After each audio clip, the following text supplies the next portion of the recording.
Hanggang pangarap na lang para sa Ginebra dahil ang plano nilang i-draft si Mike Phillips hindi na po matutuloy. Mas pinili ni Mike Phillips ang kanyang karera sa Japan B-League dahil pinag-sign na po siya kahapon lamang sa Kyoto Hanaris sa loob ng 2 taon. And actually, pwede pa nga itong i-extend ng Kyoto ayon sa kanila dahil saktong-sakto, kailangan daw nila ng big man na fit sa low post at sa pagkuha ng boards. Sa katunayan, ganito naman talagang ginagawa niya sa Gilas. Yung former team pala ni Jamie Malonzo ang kumuha sa kanya. Nung huling buwan sa FIBA third window, nakita ng isang scout mula sa Kyoto ang kailangan nila.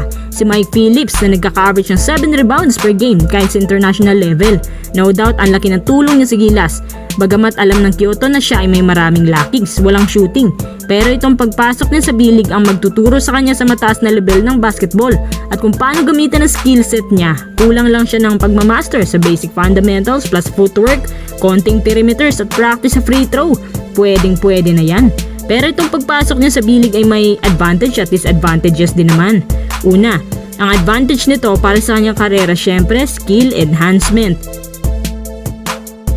Malaking tulong sa Gilas ang paikipagkompetensya sa bigger leagues kasi dito niya tututunan ng ibang bagay na hindi natututunan sa PBA. Dahil nga ang B-League, calibrated league plus maraming imports, masasanay siya kung paano lalabanan ng mga caliber players at magkakaroon siya ng proper training tungkol dito. Kapag natuto si Mike Phillips, meron na tayong legit rim protector plus rebounder plus big man na pang international gumalaw na hindi nagbaback down. Ang disadvantage naman ito ay sa PBA.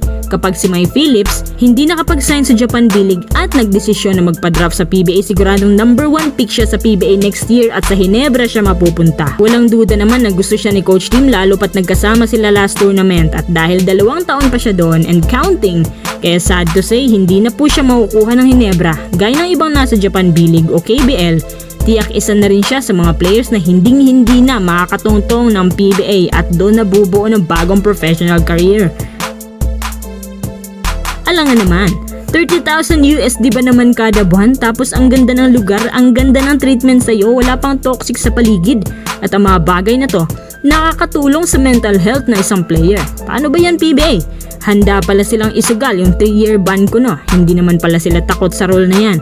May mga analyst din nagsasabi na ginamit lang daw ni QMB at ni Mike Phillips ang Gilas para makapag-sign sa B-League. Win-win din naman kasi kailangan siya ng Gilas at kapag nahasa siya sa labas, magagamit din yan ng Gilas. Yung much improver motor mic na hinog na sa international competition.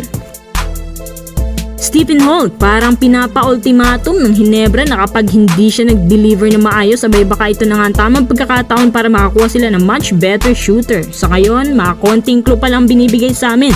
Kaya wala talaga kaming ideya kung sino ang gustong kunin ni boss at ni coach team. Basta't ang sigurado dyan, meron talaga. Mukhang nagsawa na siguro Ginebra sa kakaintay sa kanya na finally lumabas sa kanyang slumping days.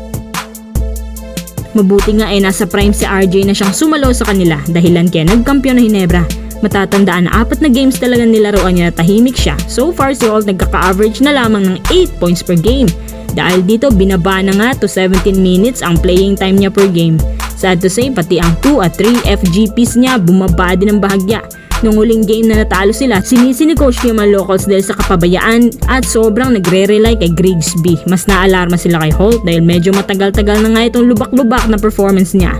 Ngayon na under observation siya, si Holt ay para bang may notice at umano alam na niya to. Naku, sa Ginebra parang bawal magka-off night. Syempre, mga caliber players mataas ang expectation sa kanila. Kapag nagkasunod-sunod na nagbabara lagi ang locals, imposibleng kayanin ni Grigsby na buhatin sila dahil sa tumataas na level ng competition sa PBA dahil din of course sa mga nakukuhang import nila. Gaya na lang mga Terraform at Blackwater. Nakakita sila ng match import kaya ayun, nag-improve sila. Kung ako kay Stephen Holt, gawan niya ng paraan to kung ayaw niya manatili pa sa Ginebra.